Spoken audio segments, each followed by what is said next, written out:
40 years after those triumphant first steps on the moon, That's one small step for man. astronauts Buzz Aldrin, Michael Collins, and Neil Armstrong were honored by a president who was 7 years old when Apollo 11 made history. The moment in which mankind finally was untethered from this planet. But the celebration is tempered by disappointment that America, in the 4 decades since, has not probed deeper into the unknown. Buzz Aldrin, who was the second man to step on the moon, wants America to be first on Mars.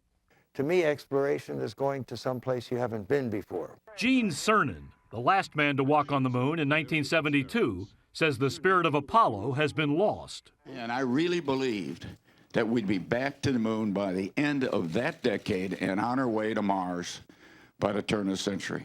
But the achievements have been less grandiose.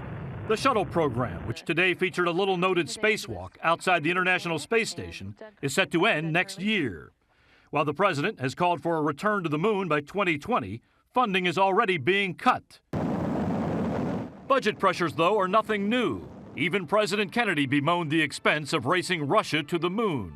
Everything that we do ought to really be tied into getting onto the moon and ahead of the Russians. Otherwise, we shouldn't be spending this kind of money because I'm not that interested in space. For America, the moon landing was the payoff.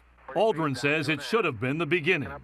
We lit the engine and we opened the door to the future of exploration. 40 years later, that future seems less clear than it was that July night in 1969. Bob Orr, CBS News, Washington.